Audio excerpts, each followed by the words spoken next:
Gitari Mitaro. I am a legal researcher based out of Nairobi, Kenya. I'm currently undertaking my PhD studies at the University of Nairobi for the award of a PhD in environmental law. Over and above that, I also teach at the Riara University, where I am also the director of the Riara Center for Legal Research and Innovation. Now, my presentation today and the conversation I'd like us to have is titled When the Land Swallows the Elephants, and it is an analysis of the use of financial incentives for the uptick of wildlife conservation as a form of land use in Kenya. Now, from a background perspective, the supermajority of Kenya's wildlife falls outside of nationally protected areas, which means that the wildlife occurs on privately held land or on community held and owned land. Now, when we look at the contribution of wildlife to the GDP and to the economy, Kenya's tourism sector is mainly based on wildlife conservation and wildlife tourism specifically, as opposed to other forms of tourism. And if we look at the WTTC 2024 report on the contribution of tourism to Kenya's GDP in the year 2023, it places it as a staggering $7.7 billion US contribution to GDP. And this is not a small figure, especially given the size of the economy of the country. But what then becomes worrying is the emphasis of government policy and the emphasis of government legislation on supporting wildlife conservation, specifically in government protected areas, and the rhetoric that is then passed on around conservation of wildlife on privately held lands and communally held lands. Now, from our sectoral analysis perspective, there are quite a number of financial incentives that are given to other players or contributors to the GDP in terms of sectors, specifically the agricultural sector, right? And we will find a lot of subsidies around input subsidies, export subsidies, fuel subsidies, so on and so forth, for the value addition process of these agricultural products. For other sectors as well, there is a deliberate effort by government to provide these financial incentives. Now, the converse of it with wildlife conservation is that historically Kenya has approached citizen participation in wildlife conservation from a stick perspective as opposed to the carrot. And what do we mean by this?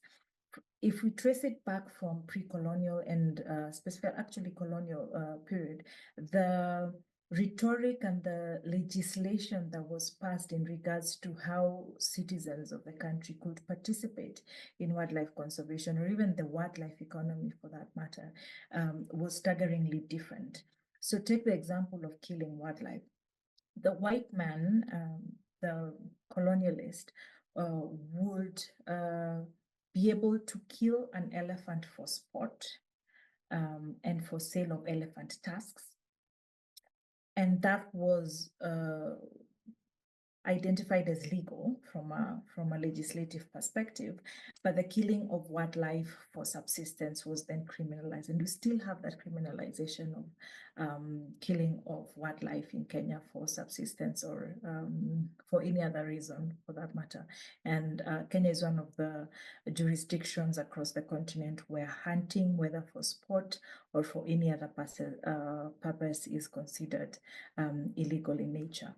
But even as we trace this historical evolution and get to 2010, where we got our new constitution, we find some interesting provisions within the constitution, especially when we look at our Article 69 that mandates sustainable conservation of wildlife. When we look at our Wildlife Conservation and Management Act of 2013 that encourages community participation.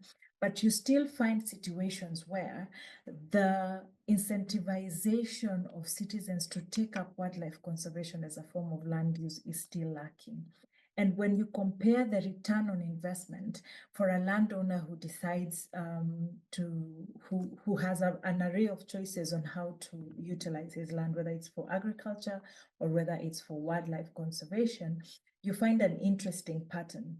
So assuming that a person has an acre of land that they have the opportunity to dedicate to agriculture, the opportunity to dedicate it to wildlife tourism, or the opportunity to sell it, then from an agricultural perspective, they would have an opportunity to earn about $50 to $100 per acre per year, specifically from agriculture. If they were to sell that land, they would have a direct cash infusion of about $2,000 per acre. And that would then leave them without an opportunity to add on to it. But if you look at the wildlife conservation or wildlife economy utilization of that particular piece of land, the maximum amount of money that a landowner will be able to earn will be 30,000 acres per year. I mean, $30,000 per acre per year. So you can see the discrepancy in terms of return on investment based on the specific land use that the landowner chooses to engage in, which then brings us to the unique challenge that we're facing, that because these lands that are wildlife habitats are essentially owned privately or communally, the super majority of them, then we find ourselves in a situation where we are perennially and at a very high rate losing wildlife habitat, specifically because of land use conversion. And this land use conversion is a direct result of a better return on investment to the landowner from other land uses as opposed to wildlife conservation. And the question then becomes, is it possible to move away from the stick perspective of encouraging wildlife, a thriving wildlife economy within the country, and essentially offer specific financial and fiscal incentives to landowners to enable them to take up wildlife conservation as a form of land use. And this is essentially what my research is focusing on at the moment. The preliminary answers to that particular question looks like a resounding yes. But then the question becomes, how do we then streamline that and integrate that into policy and law? And not only policy and law that sits on a shelf, but policy and law that is actually implementable and that the citizenry is able to take it up. And especially when our constitution places wildlife on the pedestal of a national heritage, recognizing that the wildlife in the country is a national heritage. How do we then convert that national heritage into an instrument that can be used to support not only the livelihoods of Kenyan citizens, but the thriving of Kenyan citizens, so that we do not find ourselves in a situation where we're continuing to lose our wildlife. And with that, my 8 minutes are up, and I'm really looking forward to engaging in terms of questions post the panel presentations. Thank you very much.